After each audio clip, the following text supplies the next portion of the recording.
solving mysteries in the night.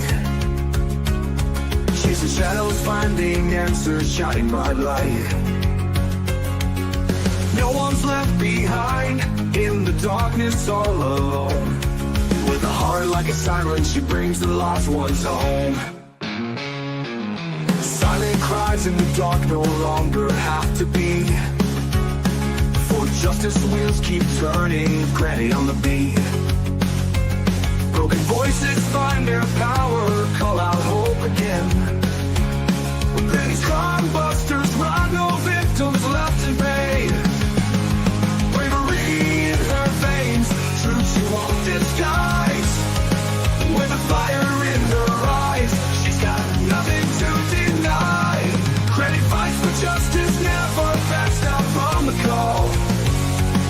For the voiceless and the missing, she'll stand tall.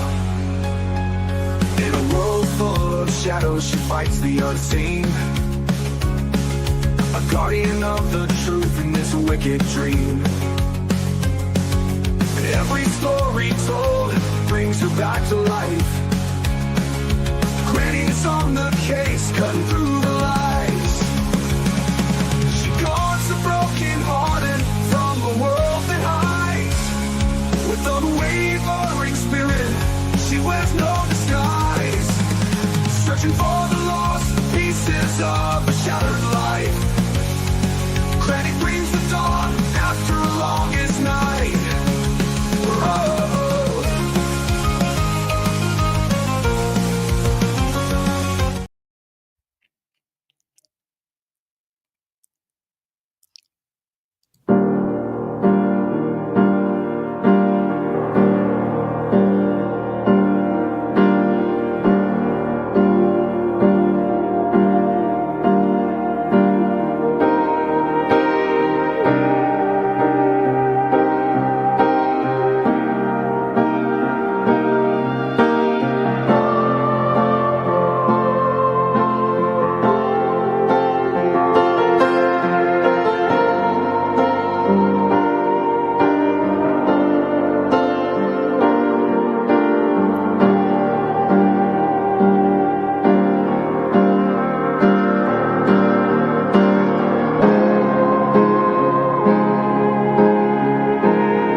Hello, everybody.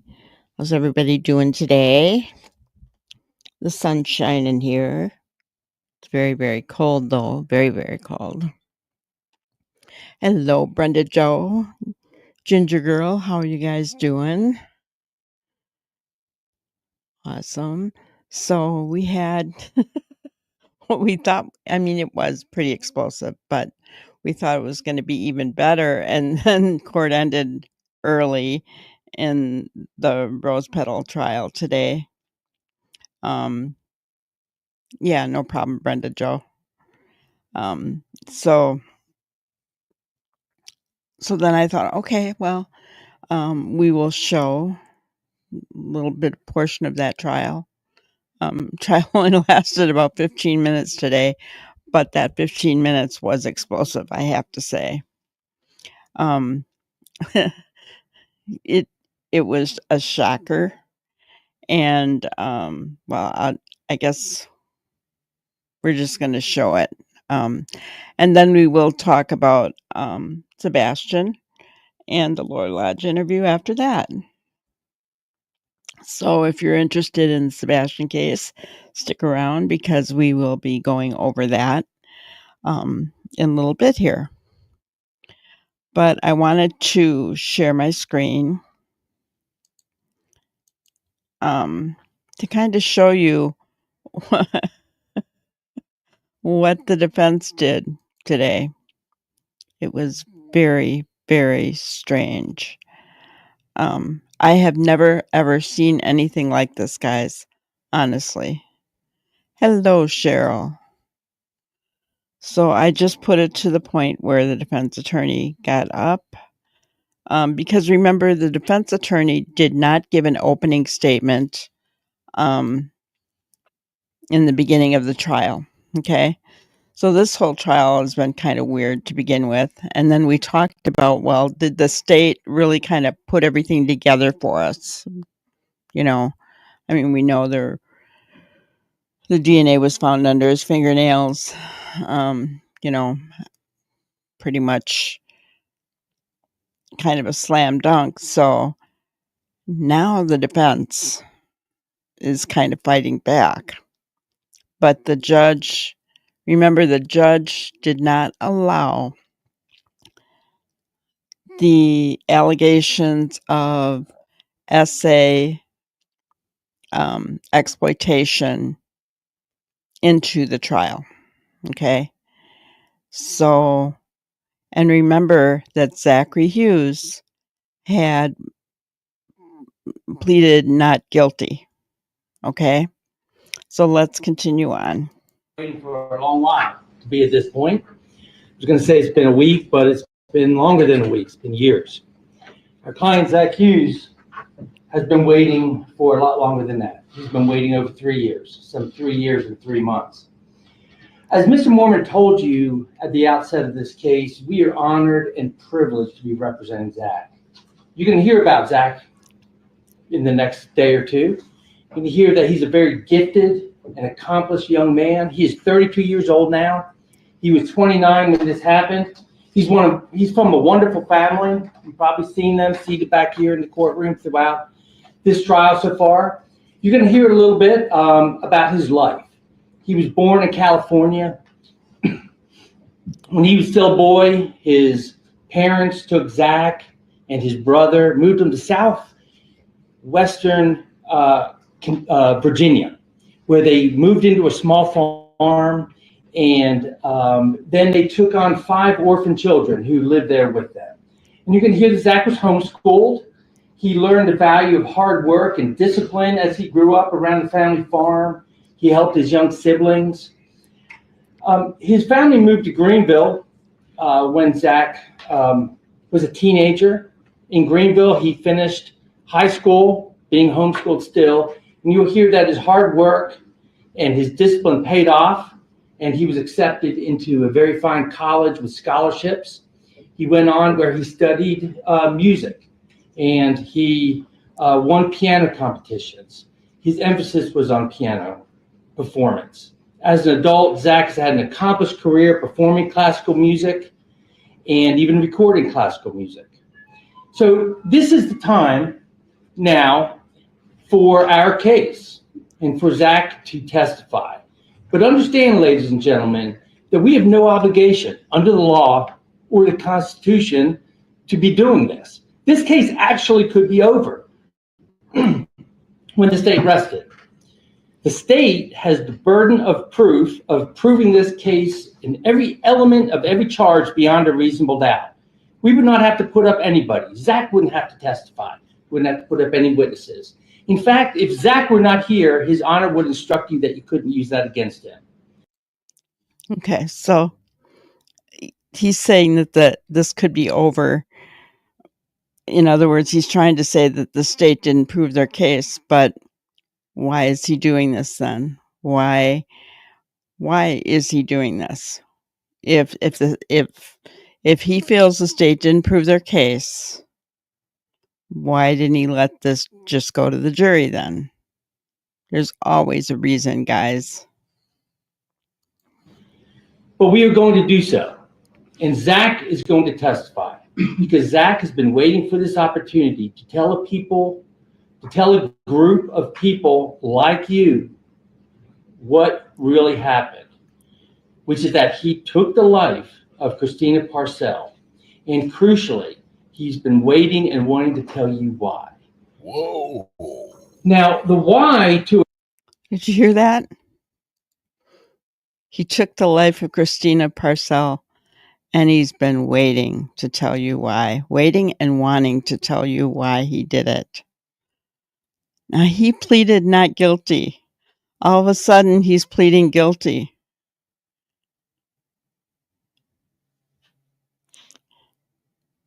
And remember, they cannot let in, they're not allowed to let in the essay exploitation. So what's Zach going to say? And how many times have we seen defendants get on the stand and they only hurt themselves, right? We've seen it over and over and over again. It only hurts them. And the defense was working very hard today to get some stuff in, let me tell you. They were working really hard, and that's why the day ended up going short. But let's continue. A case like this is very important because it goes to the heart of the matter, and that is malice. Okay, malice is what makes a homicide a murder. And we heard from that from the prosecution's opening, as you recall. The prosecution said that Zach was mad. They said he had an angry heart, that he wanted to inject himself into this custody dispute of somebody he knew. But that's not why it happened. And that is not what you were going to hear about why this happened. Now, as we turn to our case now, it's important to realize that we could have handled this case extremely differently. Okay, we could have attacked the sufficiency of the state's case. We could have brought in an expert to talk about the DNA. Okay, we didn't do that. We could have challenged the identification evidence. And I want you to consider the professional from law enforcement, from the state law enforcement division, who testified about the enhancement that they did on the videos and the photographs, and how they were able to use this fancy technology to enhance and to account for the differences between sunlight and shadow and the distance. And after all of that, and after all of the technical work that was done, the conclusion was that the guy on the bicycle was 6'5", a big guy like him. Well, as you probably noticed, and as you will see, Zach is shorter than I am. On a good day, I'm 10 foot. I'm 6 foot, 5 foot 10 inches. Okay, he's shorter than I am. I'm a giant. Consider the other professional. There's one who spent a great deal of time looking at the enhancement of the person on the bicycle. And after all that time, what was that conclusion? That this person had a beard. It has to be a man. And they enlarged it, and they used, again, all of that technical information to take a look at it. This guy had a beard. Okay, so on this part, I don't know why he's trying to say that, that wasn't Zach on the bike, because he just said that Zach admitted doing it. He admitted taking Christina's life, and he wants to tell us why he did it. So why all of a sudden is he trying to fight the bike? I don't know. I mean, it's a little bit late in the game for that, I think. But here's what I get. I think they're just throwing balls out there to try and distract the jury from everything, right? To try to throw in reasonable doubt. And at this point, I don't know that it's going to work. But let's listen. This is before they had any suspects. Well, what do we know about Zach and what we learned about Zach? He was clean shaven. We know that from a couple of days prior, and we know that from a couple of days after. We could have attacked that. We could have attacked the identification from the neighbor. As you remember, a neighbor, after 3 years, came into court, and all of a sudden, after 3 years, was able to identify the man whose picture had been on television for the past 3 years. Had never told anybody even that she could identify somebody. And this was somewhere between 8 and 8:15 in the morning. And what you're going to find, ladies and gentlemen, is that couldn't have happened because the person on that bicycle was not even in that neighborhood for at least an hour to an hour and 15 minutes later. But we didn't attack that. Hang We on. could have done that, and we could have made mountains of objections throughout this trial. And as you heard, we made very few, evidence and we See, did not do it. And why is that? Because Zach wants to take the stand and tell you what happened. Now, the prosecution has told you that they will prove this. You saw RA there being confused about the timeline of the bicycle. The lawyer is wrong about that. And I could, by the way, guys, if you have not subbed up to Recovery Addict, please do so. The link is in the description for the video. He does a great job with court cases. He's incredible. But yes, this guy's a little bit mixed up, in my opinion. Ginger said, so he was pleading not guilty to murder. I have to wonder what he sees this homicide as, right? I think he sees it as a mercy unaliving. I think that's what he sees it as. But he can't say that to the jury. The judge isn't all of a sudden going to allow that in. And so this lawyer, I don't know what his name is, but he has to be very careful. And he was very careful with the next witness, which I'll get into as soon as he's done with the statement here. We won't watch that testimony, but I will talk about it. But yeah, he doesn't, what he explains is malice is a part of murder, so this wasn't a murder, right? Hello, Canine. Good to see you. All right. Malice in this case by showing you that Zach was mad, that he was angry. And malice is a key part of this case because malice is the very essence of the definition of murder. Okay? So, what is murder? Murder is the killing of somebody with malice aforethought. And what is malice?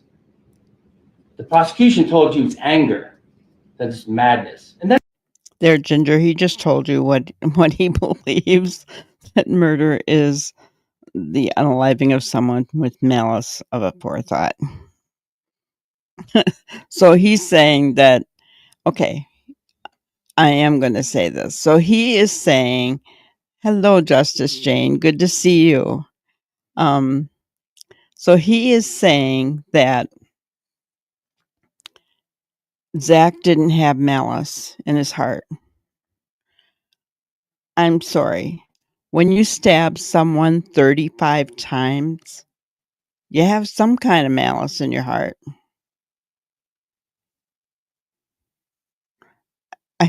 How can you even explain that?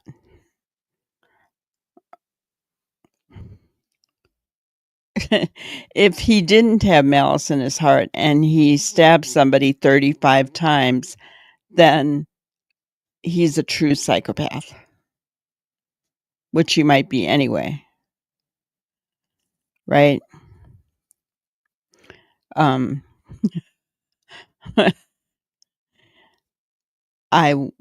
don't think that's going to fly with the jury at all. I really don't.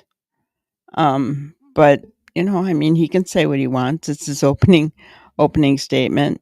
Okay, Brenda Joe, drive safely.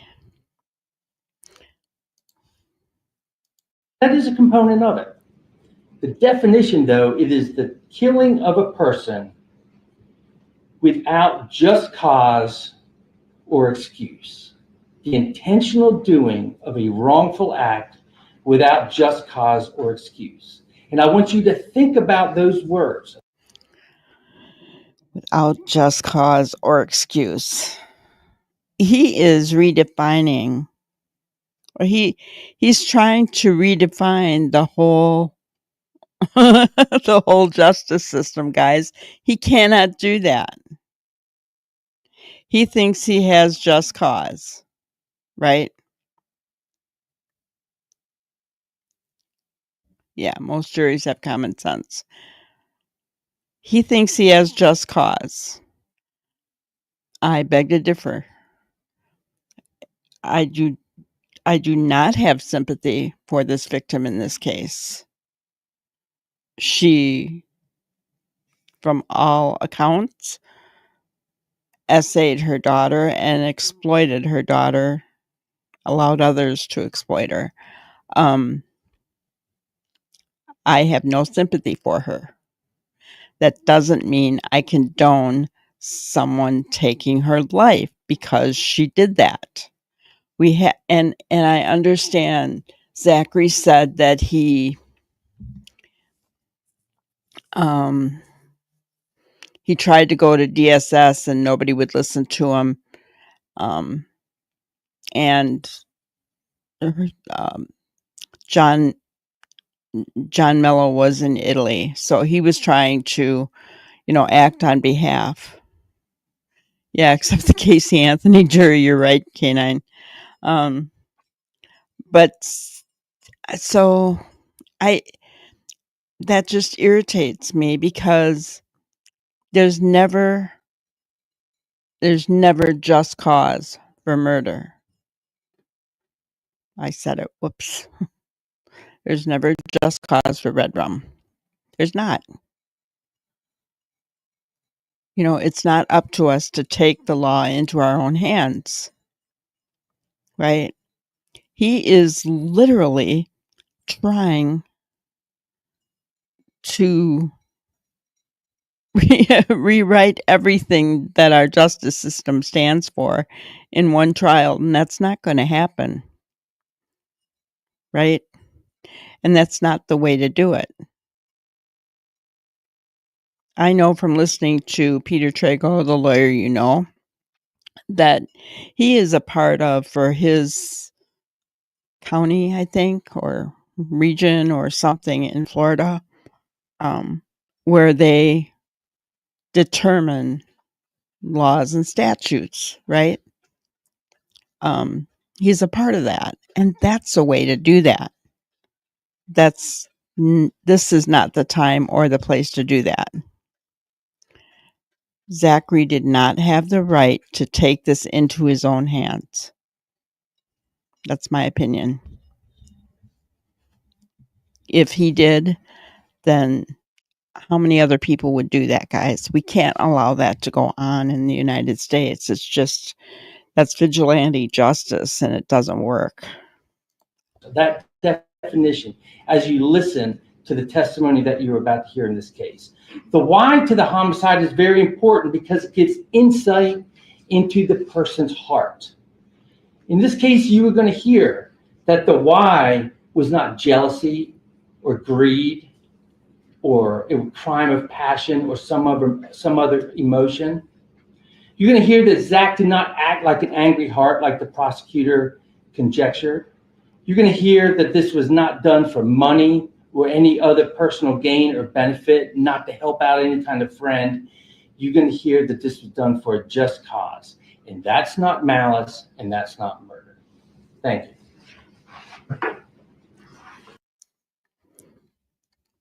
I don't agree. I do not agree at all. So the defense opening statement after Zach pleaded not guilty at the beginning of this trial, now Zach is saying he did it, was not malice or murder. The first witness, they recalled investigator Daniel Bevel. They tried to impeach his testimony by saying that he had seen pictures of Christina nude on websites and that he had written that down, and that's not what he had written down, so that didn't work. There were no naked photos of Christina on the internet that Daniel Bevel could find. So then the state had the defense attorney was really trying to watch his words, but he was trying to get Daniel Bevel to talk about, because he's with the Division of Crimes Against Children. So he was trying to get Daniel Bevel to talk about the other case that he was working on, which in essence was a case against Bradley Post and the charges against him, but those were not allowed to be brought in. So he was trying to walk around it, and the state objected, and then they were off camera for a long time. And finally, the judge came back and dismissed the jury for the day and sent them home. So that's where we have it. I don't know what's going to happen tomorrow. Tomorrow ought to be a pretty crazy day. I don't know if the judge, I don't know, guys. You know, you could look at this a couple of different ways, right?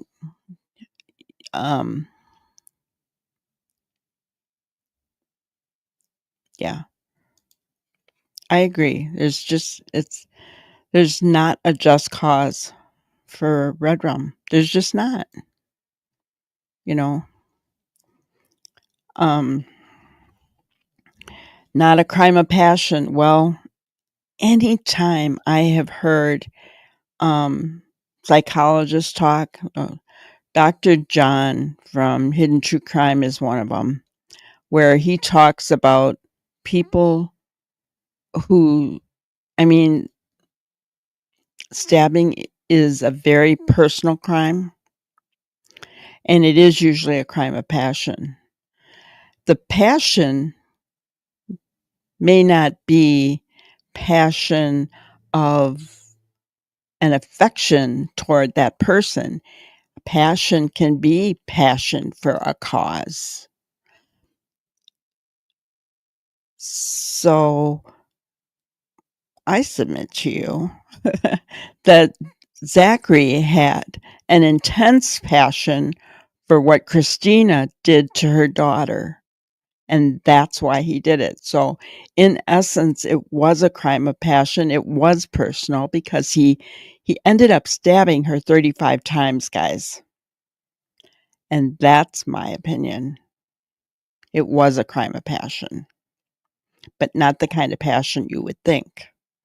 I think he really was upset that she did this to him, to her daughter.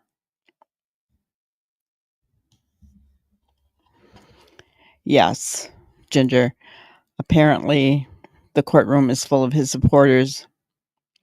Yeah. I mean, from what I heard today, that they took up the whole side behind him was all taken up with his supporters and part of the other side. So he has that many people. Yeah, that's personal, 35 times, exactly. They're calling it 31 times official because the other 4 times were they pierced the skin, but nothing more than that, like a little gouge or something. I forget what they call it. End-size wound. Like a Karen Reed mob. Exactly. Exactly, Justice Jane. Exactly. And that's what I believe happened.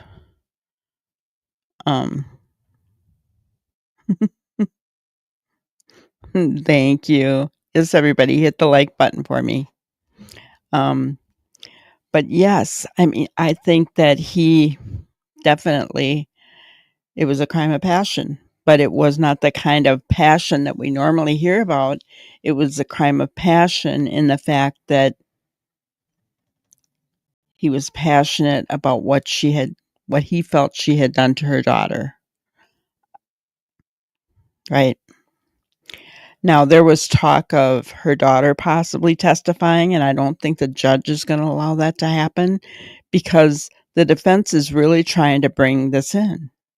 The defense is really trying to bring in the fact that Christina sexually exploited her daughter, and the judge isn't letting that in. So I don't know what the defense is going to do.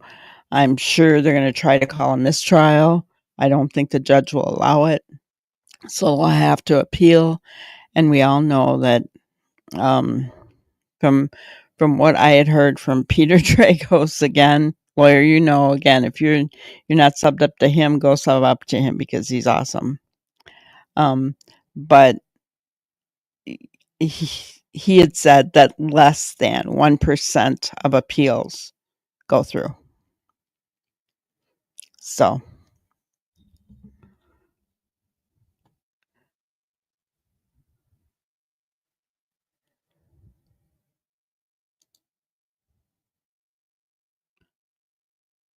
who is well known?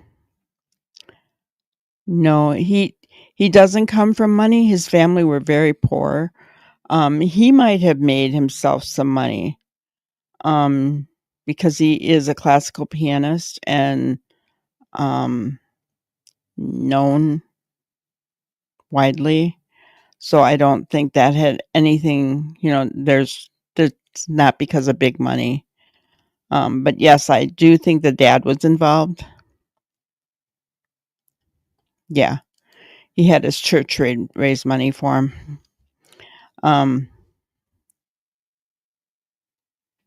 Yeah. His parents lived on a farm, and they did adopt 5 other Russian children who were all siblings. Those 5 children were siblings, so they kept them together. They didn't have money. I don't know. He doesn't really go into his home life too much. Maybe we'll hear more. I don't know. I'm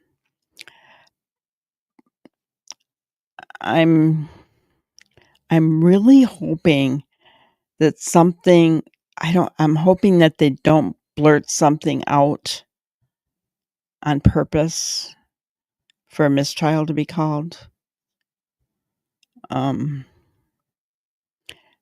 That could be bad. That could be really bad. And I'd hate to see a mistrial in this case. I don't know. When I look at Zachary and I see him in court, he never has any kind of emotion on his face. And that scares me a bit, guys, because someone who I don't care what their cause is. Someone who can do that, I don't know. It's scary. Yeah, no worry, K9. No worries. Yeah, we can, I could be wrong about some things, but he's I don't know. He scares me. Looking at him and his lack of emotion scares me. Even if you guys, he has a YouTube channel under his name, Zachary Hughes. You can go to it. I think there's 5 videos on there. He's an excellent pianist. Excellent.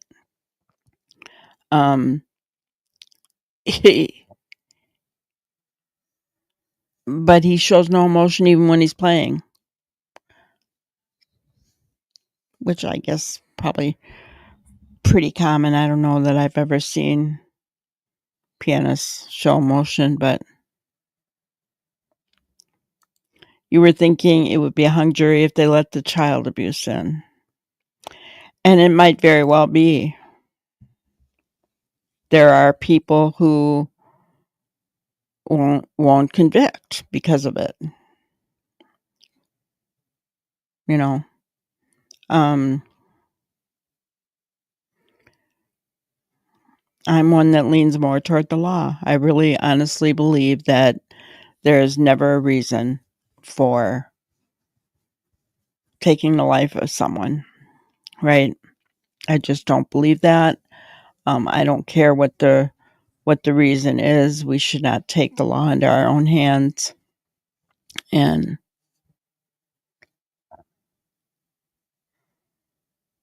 Elton John did what, Canine? I was just talking about taking the law in our own hands, and then I see Elton John did. I don't think that's what you meant.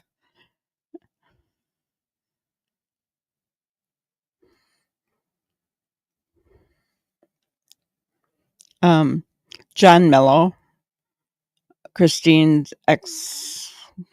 baby daddy, knew Elton John, worked with him.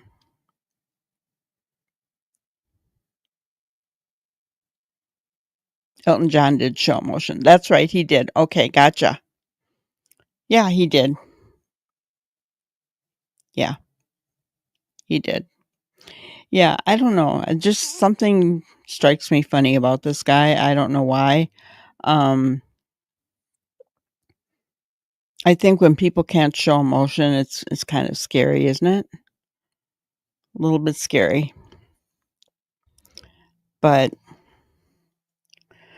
we'll find out what tomorrow brings, right? They're supposed to be there at 9:30 tomorrow, which I believe is 8:30 our time, Central Time. So it'll be interesting to see, who's next. I know that they talked about wanting another guy to come in, but that person was going to talk about the SA exploitation. So, I mean, I think the defense has to go home and rethink this whole thing, right? I mean, they not if they're on the spectrum. Yeah, he could be. I mean, we don't know. He could be. He could very well be. We don't know that. That's a good point, Ginger. But it still bothers me that they can do that. That's scary to me. Did anybody have any more questions about the rose petal trial today, day 5? Because if not, we're going to go on to... Oh, yeah, Cheryl. Definitely, they do. I think they'd love nothing better than a mistrial, and that's why I said I'm kind of scared that defense attorney is gonna... Well, first he tried to lead the witness, Daniel Bevel. He did try to lead him, and that was one of the objections. The state objected several times when he was trying to talk to Daniel. But he was trying to lead him into that. And that's what I'm afraid of, that he'll have a witness on the stand and he knows he can't lead, so he'll say something like, I have no more questions, but blah, blah, blah, blah. And it'll be a mistrial. And at that point, that defense attorney will be in trouble, right? He'll be held in contempt. A mistrial will be called, and that's exactly what they want. So is he willing to go to jail for this? I guess here's a question. Is he willing to go to jail for Zachary? I don't know. I guess it depends on how much you believe in Zachary's cause, because he knows Zachary did it, right? It's kind of scary thought, guys. It really is. I wouldn't be surprised if it happened. I would be extremely disappointed, though. Extremely disappointed if it happened. I don't think the prosecution... I don't know. I wonder if the prosecution will retry the case or not.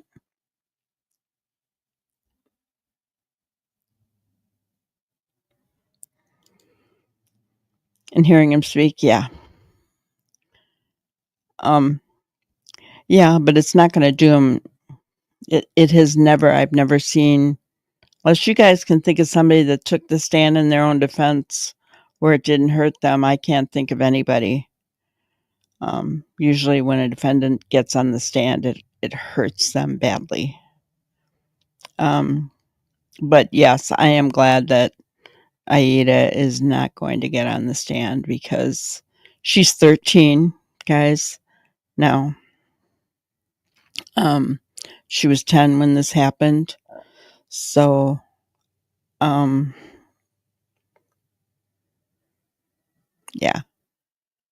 I don't know. And I do know that Tina is fighting for custody with John Mello. They're fighting, because I will say this. I think that if Zachary gets convicted, then they're going to go after John Mello. Yeah. Well, and they shouldn't have to, right? She probably genuinely cares about Zach and sees him as a hero, right? Maybe. I mean, I don't know.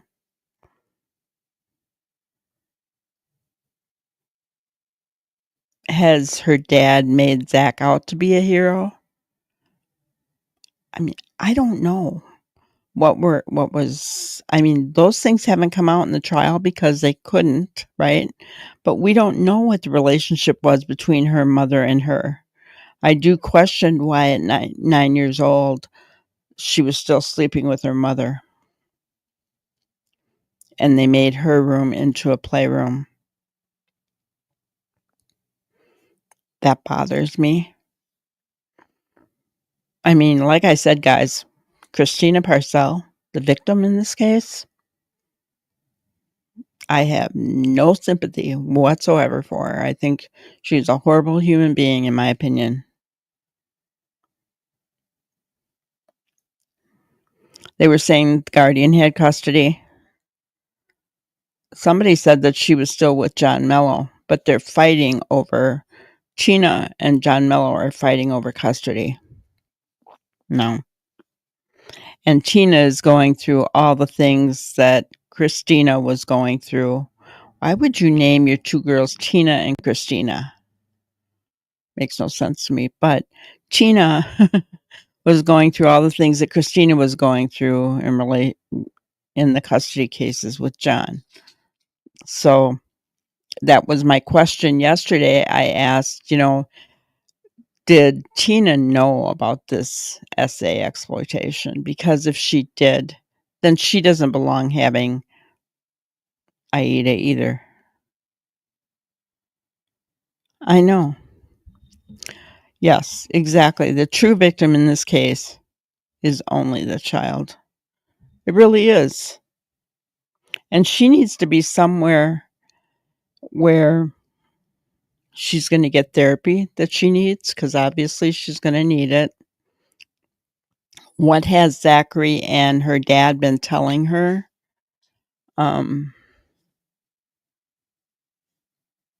I mean, have they made it sound like it's okay to take a life in those circumstances? Because you're not training up a child in the way they should go, in my opinion, if that's what they're doing. Yeah. The essay was brought up in family court. I think she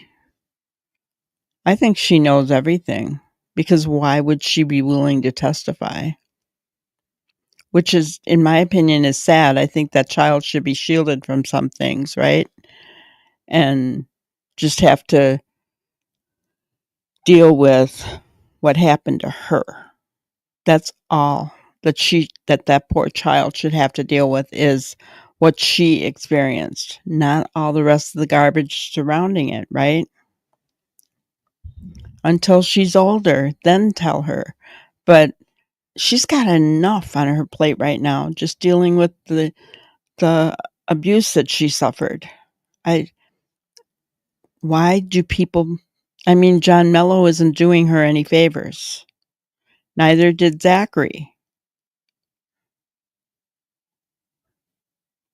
I just really irritates me, but we'll see what happens in court tomorrow, right? We will see. So I did want to shift over. I don't know how easy it is to shift over from that case to Sebastian's case, but I do want to do that. There was a few things that did come out in last night's interview. I'm hoping I can remember them all. If some of you remember something that I don't have on here, that's please share. But the first one that I think I realized, but I mean, I knew about Katie's mom being a registered SA offender, right? I knew about that. I don't know if you guys did, but she is. Okay. She's not allowed to be around any children ever. Okay. Now, when Katie's grandpa died, it was around the time that Katie was going to leave Seth and divorce him. She would not pay for an airplane ticket for Seth to go with her to Virginia, her and Sebastian. She just paid for her and Sebastian. So remember, she was a breadwinner. Okay. So her and Sebastian flew to Virginia to go there for the funeral. And at one point, Seth called Sebastian and said, "What are you doing, son?" And I'm watching TV or something. And I don't know. In any case, it came out that Grandma Frances was there. And it was obvious that Sebastian knew her and had been talking to her. And Seth called the police, rightfully so, because she is not supposed to be around Sebastian or any other child. So I was not aware of that. Okay. So here is my thoughts on this. Look at how many times Katie put Sebastian in harm's way. She did it with her mother. She did it when she left Sebastian alone in a bedroom with that boy who essayed him. And she allowed Chris to abuse him. And now Sebastian's gone. So what kind of harm has come to Sebastian now because of her?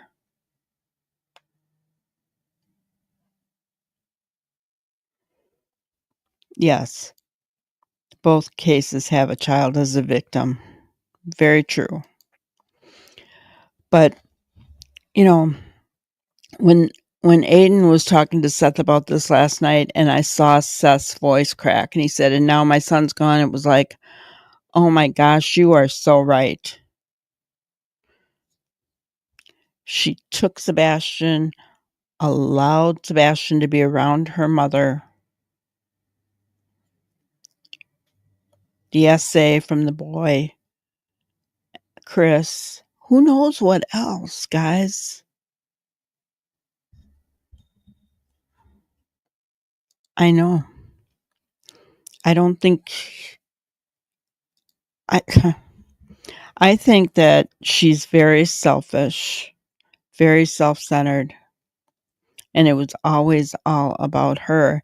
And that's what her aunt said. Aunt Yeda, or was it her mom's cousin or whatever it was, said was that she was very spoiled and everything centered around her when she went to live with her grandparents.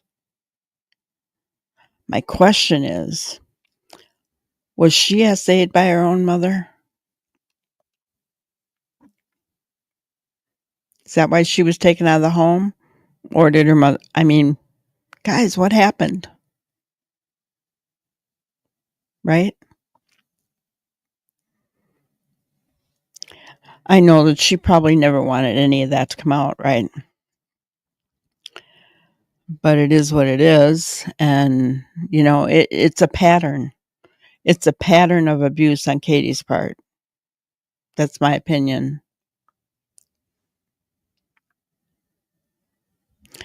Number 3, Michaela and the CPS reports. I knew that Seth sent out the cease and desist letters, and I did not understand why all of a sudden he sent those out. And last night it was made clear why he sent those out. Okay. So he explained, and I know T-Rev says otherwise. I've seen what T-Rev has said. I'm sorry, I'm just going to believe Seth. Okay. Yeah, Ginger, I think the same thing about Faith. I worry about that child, and I know her mother does. I know Nina really worries about her. But Seth had a relationship with Michaela, and it did sound like more of a relationship than what they are now admitting. Michaela copied those CPS reports, which, in my opinion, she should be in prison for. And she shared those with creators. Now Seth is legally liable, right? And he talked to his lawyer. He had to send out cease and desist letters because he had to protect himself. Because if any of those people showed those letters, then there could be trouble, right? None of them did, to my knowledge, which is interesting, right? You'd think something would. Yeah. Oh, watching him last night, I was practically in tears. Just, it's so heartbreaking to see him. And I knew he would be. Remember, I said it before we even got off our live yesterday. I knew that Seth was not going to be in good shape because we're coming up on the year, right? Then we did get clarification on when he met and when he started dating Katie, and that she was actually the one to do the overtures, that kind of stuff. That didn't go until she was 18. So, but one thing that Aiden kept saying last night, well, we need to debunk this so that, people can let it go. And I was like, oh, you do not know these people. They're not going to stop just because you think you've cleared the air. They're just going to say that Seth lied. Right? And judging by today and by last night already, that's exactly what happened, right?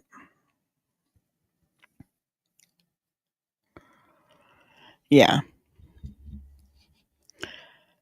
And Seth wanted to talk more about Sebastian. He was upset about that, right? No, they will never let it go. And I think any of us watching that knew that, right? I couldn't believe that he was saying that. I'm like, you please tell me you're not that naive. They're not going to stop. These people are it. They're not going to stop. I had to watch what I say there. We did hear a little bit about Sebastian, though. We heard Seth talking about the games that he played. And I mean, I didn't know the games from Adam. I couldn't tell you, right? But Aiden said later that those games were very difficult games to play, not easy games. So that gives you an idea of Sebastian's intelligence.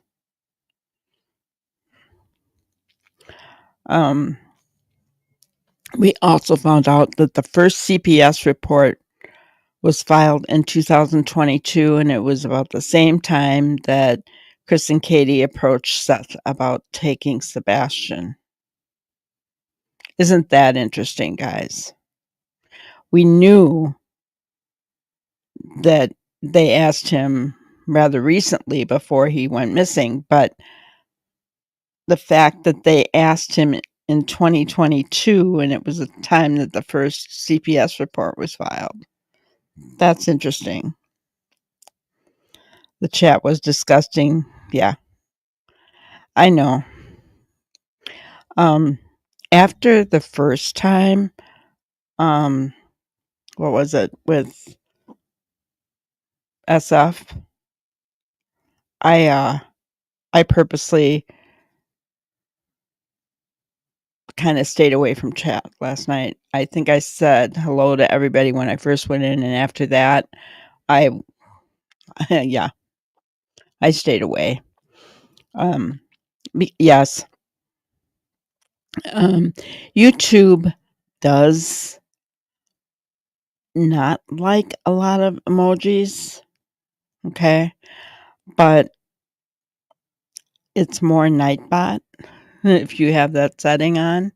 I had turned that setting off even with Nightbot, but I've never you guys have put lots of green hearts in chat. I've never ever stopped anybody, and it, to my knowledge, it doesn't hurt my chat. I don't think. I don't know.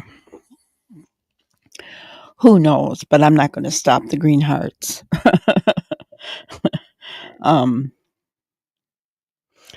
But I mean, the first time around, I got blocked. You know, for using the green hearts. That's why I knew I wasn't going to use it. But they actually had it posted yesterday not to do the green hearts. So anybody that was doing it, I mean, listen to instructions. If you're not the owner of the channel that you're on, if you're not the owner of the channel you're on, listen to the instructions and comply, right? It's not your channel, so comply to it. Comply, right?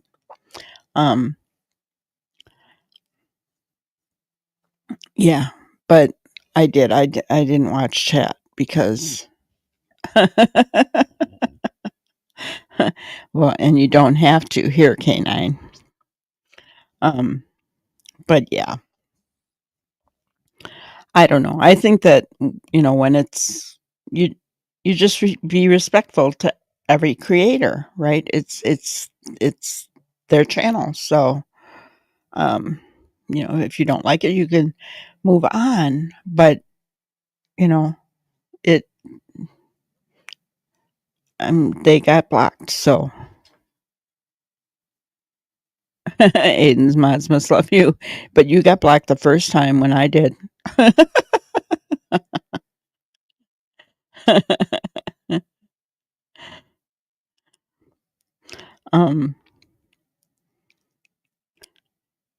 But yeah, I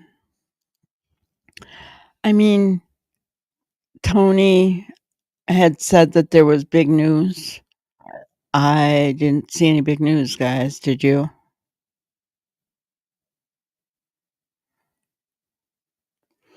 I agree with you, K9. I agree. But I think that it does have something to do with YouTube. I think when there's a lot of emojis, it affects your algorithm and where you are in the algorithm, basically. And so I think that's why. He's got a huge channel. I don't think one video was going to hurt him, but I mean, I don't know. Like I said, it doesn't bother me. So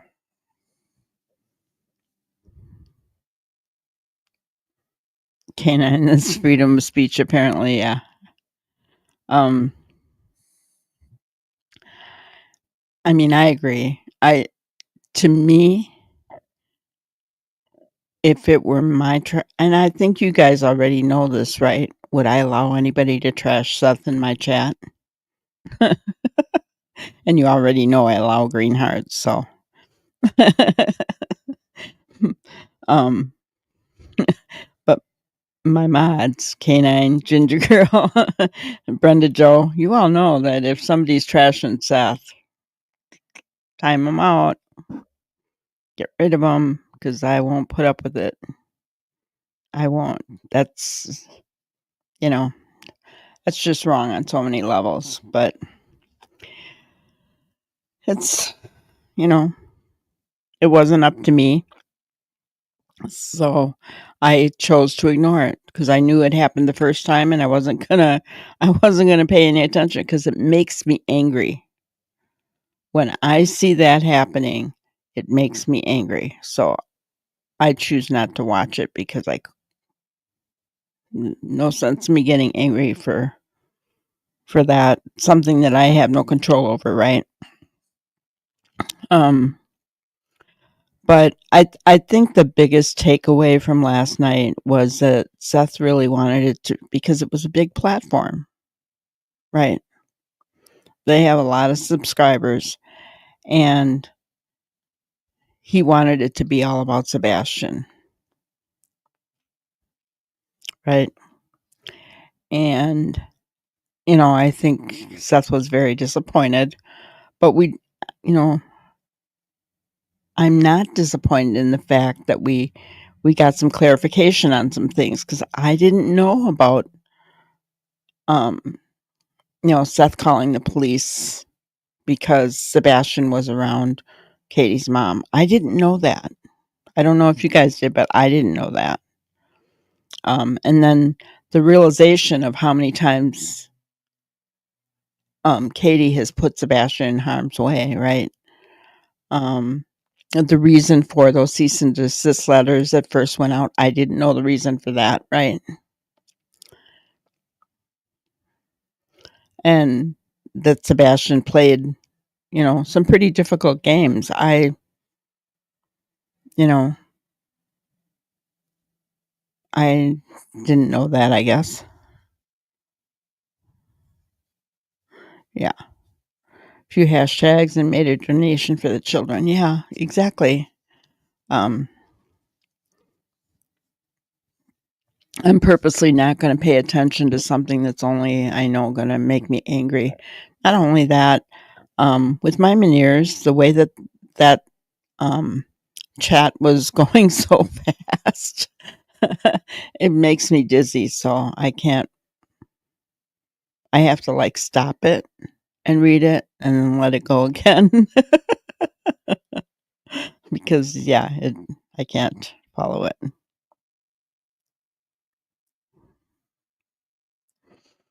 So was Sebastian FaceTiming with KP's mom the morning before he disappeared? I don't know. Is that what Seth said? Because if he did, I missed it.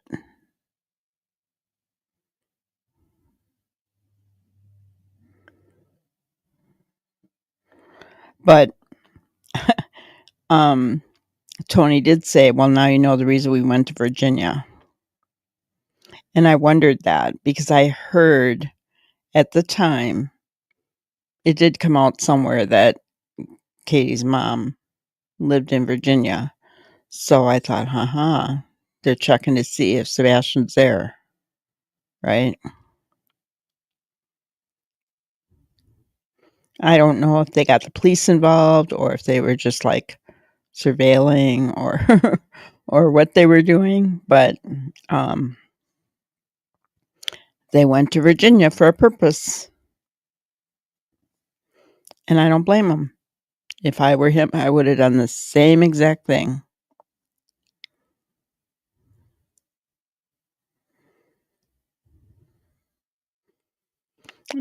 Tony also talked about how the money was used from the GoFundMe. In my opinion, if you give money to somebody that you gave it, a gift is a gift. You cannot tell them how to use it. So for anybody to be questioning how he used the money, which from the sounds of it, he used it legitimately, but doesn't matter. A gift is a gift. You don't tell somebody what to do with that gift. Yeah. They did say that the great-grandmother was FaceTiming so KP's mom could speak to Sebastian. It's very possible. I don't know, though. Wouldn't law enforcement know that if he did FaceTime them?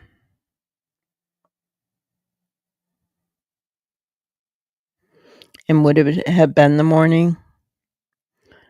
Or would it have been the night before? I mean, I don't know.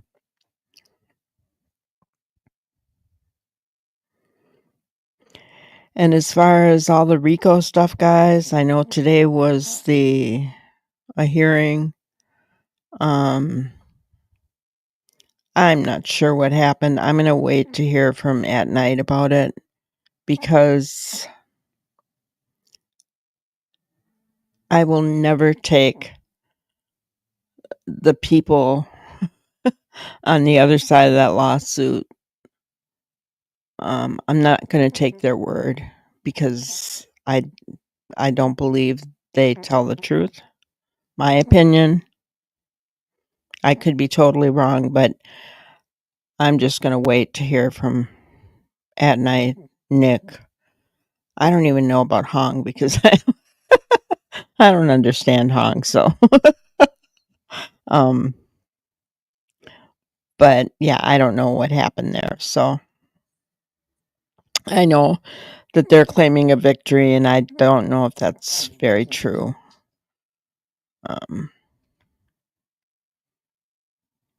So, we'll find out. They'll tell us one way or another. And the RICO case isn't as important as finding Sebastian anyway, right? Would it be nice that some people could be silenced?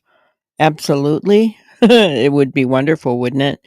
But the most important thing is finding Sebastian. And, I feel that all this focus on the RICO trial and allegations against Seth and all that takes away from our focus, right? And that's what got Seth frustrated last night, right? He wants to focus on Sebastian. He always has. That's always what he said, guys, from the very beginning. I don't think Seth really cares that people don't like him or say things about him, right? I don't think he honestly cares. I mean, as far as the CPS reports, being taken like that and passed around, he had to do something about that, and I get that.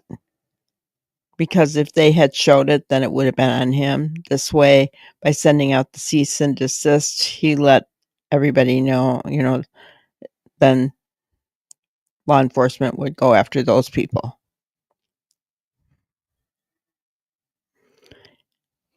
Exactly, Ginger. Exactly.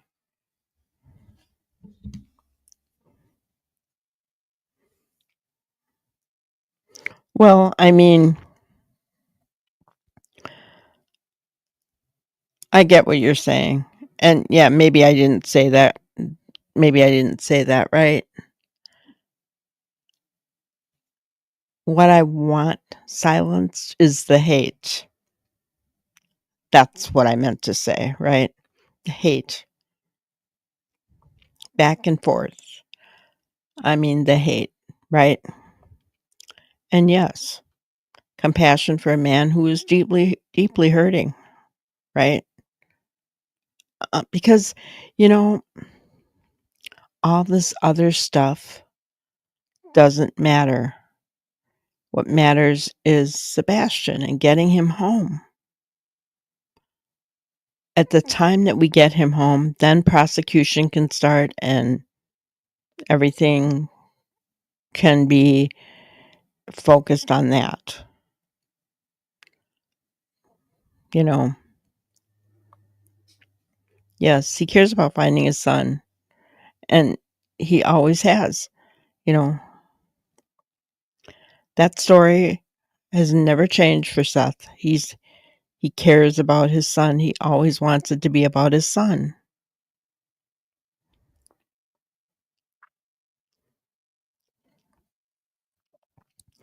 So, yeah, guys,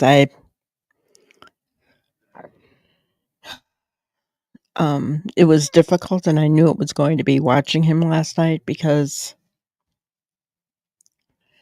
seeing him in pain just breaks my heart. And then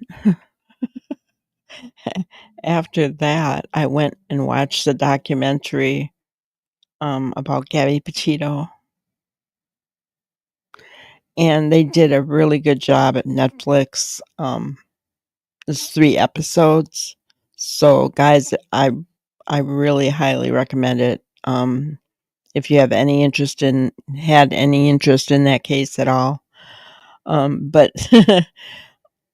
you know, you saw Nicole and Tara and Joe and Jim talk about, you know, at the time that it was happening, and you could see their pain and their tears, and especially when the Laundries weren't talking. And so I went from crying for Seth to crying for the Petitos and the Schmidts. And but very, very good documentary. So I highly recommend it for anybody who was interested in the Gabby Petito case. It was really good.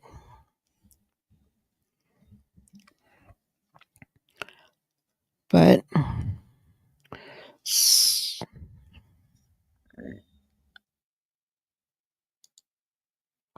I was glad to hear that Sebastian was very sociable and had a love for many things and didn't ask for friends for Christmas. Yeah. Yeah. Which makes you think that anything that KP and CP said was pretty much a lie, right? Because Seth talked about how he would go out with him and do things with him, and Sebastian would play with these other kids, and the people at Walmart knew him, and, you know, yeah. Yeah, that was incredible. I don't know. And, you know, um, Jennifer Coffindaffer showed the green tea video again, and she's like me, she loves that video. But it does, it gives you kind of an insight into his sense of humor, right? Silly and fun, and, you know, he knew he was making a joke. You could see it, and it was just so cute. So I love seeing that kind of stuff about him, right? I mean, he's 16 now, so quite a bit of difference probably from that video, but still.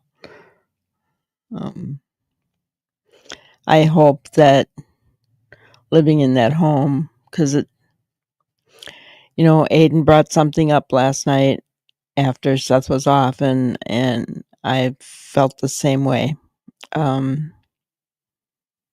That I've known that when children experience abuse, it does cause bedwetting issues. And so it would make sense that he only had that issue when he was at their house and not at Seth's house. So I think we're only just beginning to realize the tip of the iceberg as far as the abuse that Sebastian suffered in that home. I'm really concerned about what he really did suffer.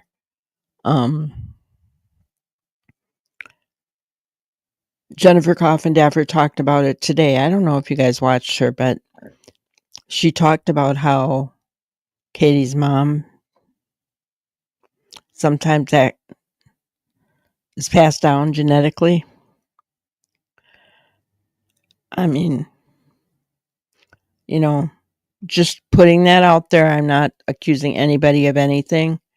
I'm just saying that, it, that is known to be a fact that those things can be passed down genetically.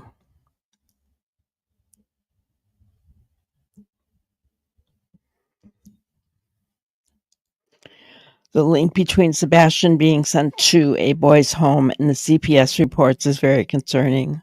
Was he being punished for asking for help? Yeah. And the way that Seth said it, they were done with his behavior. They were done with his behavior. That irritated me. Oh, that irritated me. I can't imagine how Seth said how Seth felt when they said that to him. They were done with his behavior and they wanted to send him to done with it. What kind of mother says that about her child? I don't even care about Chris. What kind of mother says that about her child? I'm done with his behavior. No.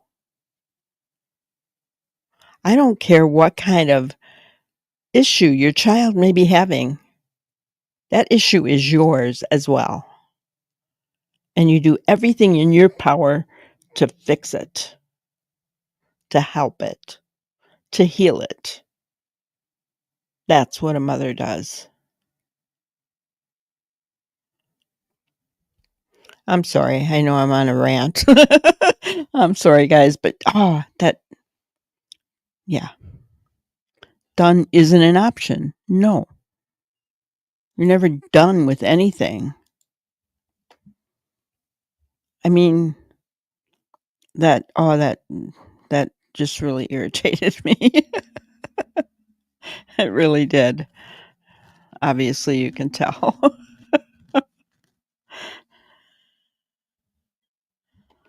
I know. And how young was she? KP dating a married man and another man when she moved into the house with Seth. And how many abortions did she have, guys? Because Seth said that Sebastian was the only one she kept.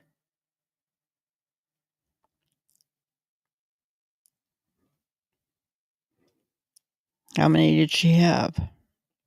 I mean, I get that's her right. Some people, I'm not going to judge that, I guess, but for Seth's sake, I'm glad she had Sebastian.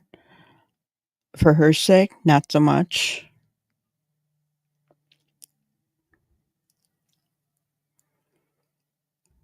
But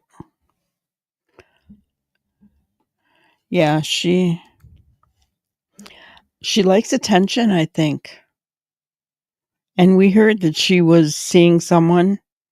We heard that right at the beginning when Sebastian was first missing. I heard that. Did you guys hear that? Yeah, there are allegations of her getting around. Exactly.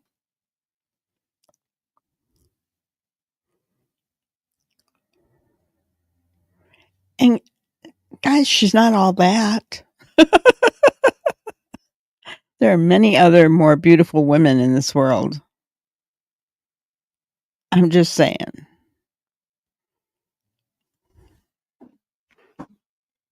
I mean, if she was like,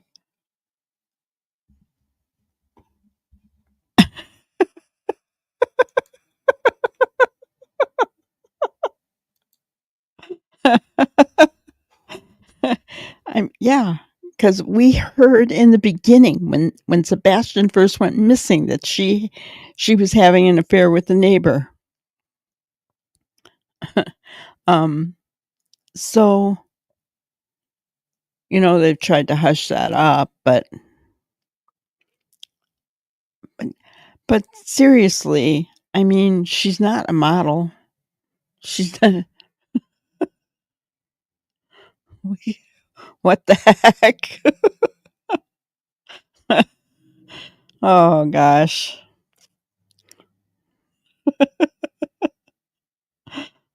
Oh.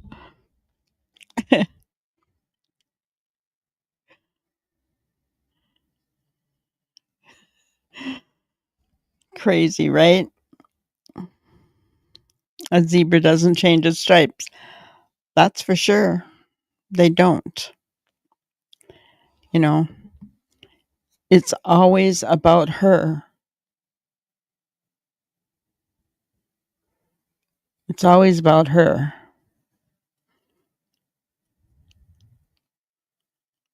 And what's going to happen, guys?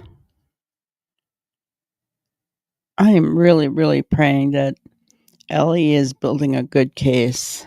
I'm telling you what, because we don't know what they've got, right?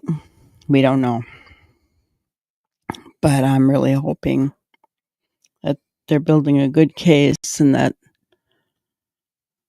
someday, very soon, we're going to wake up and hear that charges have been filed. I've often wondered, and I've been trying to figure out the differences here, but remember the Lori Vallow case? How her children were missing and they finally told her, show your kids by such and such a date or you'll be arrested. And she didn't show them until she was arrested. And then, I mean, you know what happened after that.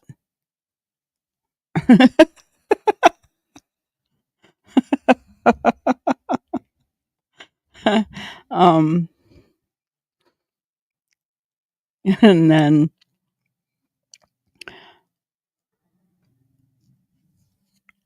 I wondered why they haven't done that. Is it because she reported him missing? Is that the difference? I'm thinking that's got to be the difference, right?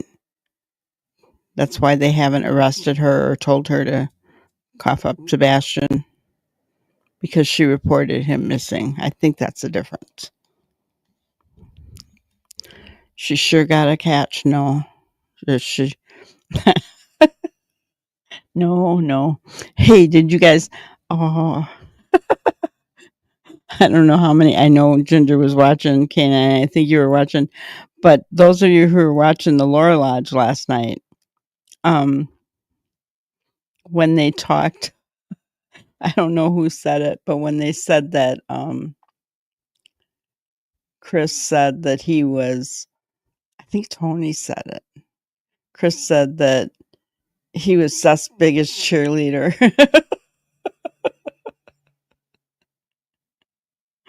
Oh gosh.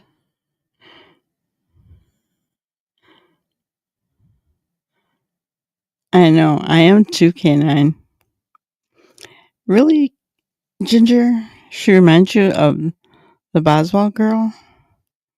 Um, the Boswell girl to me seems very young. Young and dumb.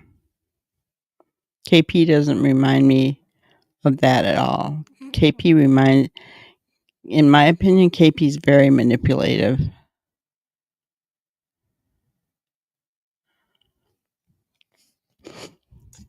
But I will say this, K9. I don't want them to arrest anyone until they have an absolute solid case, right? Because I want this to, I mean, Look at this rose petal case. This could end up in a mistrial. Whenever charges are filed in this case for Sebastian, I want them to stick and I want them to go through, and whoever is responsible to be put away.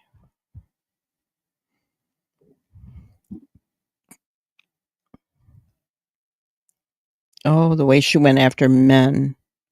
Yeah, I guess I could see that. The Boswell girl had a lot of men too, didn't she? Yeah, that's a good point, Ginger. And don't you think that that's women going after men like that? I really get the feeling that deep down they feel unloved and they're trying to get love.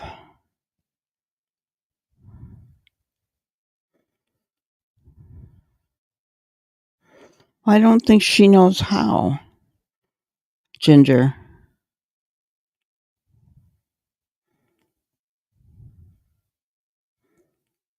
Yeah, I don't think she can love anybody, but she wants to feel loved. And I think there was a lack of love in her early life. So that then when she was showered with it with her grandparents, then everything became about her. So there was a distorted view after that, right? That's what I think. But yeah, I don't think a true narcissist for sure. She can't love anyone.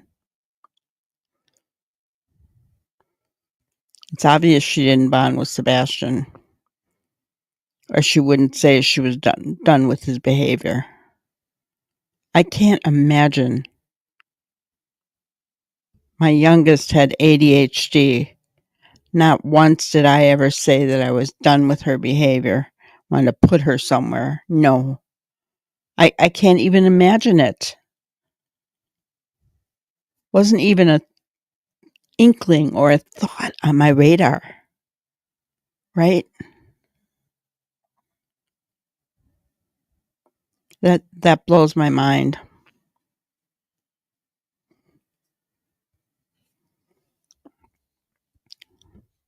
And I know some of the rest of you feel that way too. You know, some of you have had children or have children that had issues, and it's not even a thought, right? Not for a minute, anytime, anywhere in their life. You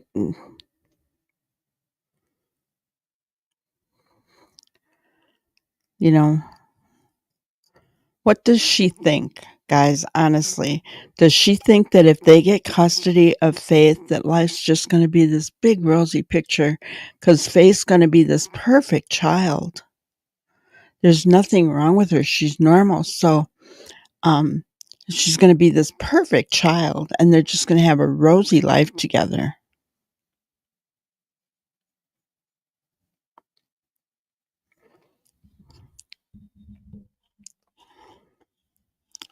I know, right, Canine? I think she may fall into the psychopath category. Yeah. Hard to judge her, you know, but yeah, you gotta wonder sometimes, right? I definitely not a mother's heart at all, you know, whereas you look at Seth. For the life of me, I do not understand why anybody watching that man, like last night even, cannot understand a father's love. Cannot see it. And last night wasn't the first time that we've seen it. So I do not understand how people can't see that. I really can't.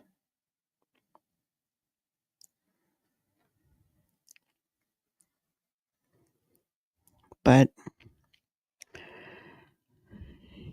anyway, I think my puppy's wanting to go outside, so I am going to leave you guys with today's grannyism. So we should be tough on crime and tough on the causes of crime. Tony Blair. And I was thinking about that when I thought about the Rose Petal trial. Because Zachary has so many supporters and so many people who understand and condone what he did. But I feel that we should be tough on crime. But we should also, on the flip side of the coin, be tough on the causes of crime, which means that we should be taking care of our children, guys. Because if people would have heard Zachary and John screaming from the rooftops about what was going on with Aida and Christina, then we wouldn't be here today looking at a possible mistrial. And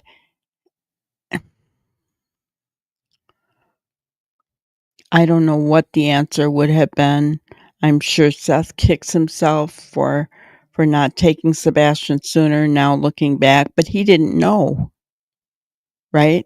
He didn't know about those CPS reports until after Sebastian was already missing. So, did CPS drop the ball? Does CPS need to be reformed? Because according to what I've heard, they didn't have to tell Seth anything. Well, that's wrong. Because if someone has joint custody of their child legally, they should be informed of everything that's going on legally in their child's life.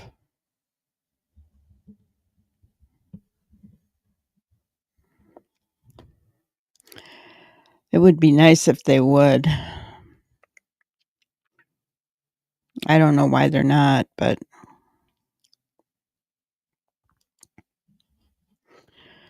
anyway, I think the biggest thing that I get out of this grannyism today is looking at the things that cause crime and being tough on those things, right? Does our child protective services system in the United States need to be rehauled? I know that that's on the table for President Trump right now. Because how many of these children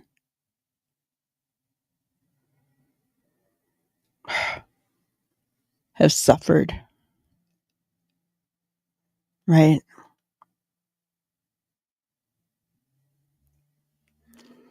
Just being tough on crime isn't enough. It's the underlying that we need to look at. My opinion, Tony Blair's opinion, evidently. But all right, guys, that's all I really have for today. Who knows what's going to happen in the Rose Petal trial tomorrow, but we'll talk about that as well. And if anything new comes up with Sebastian, we can talk about that also. But I want to thank you guys for being here with me. The family court system is an issue when children are only seen as property. Yeah, I agree. I agree. No child should have to tell CPS 5 times that they've been abused and nothing be done about it.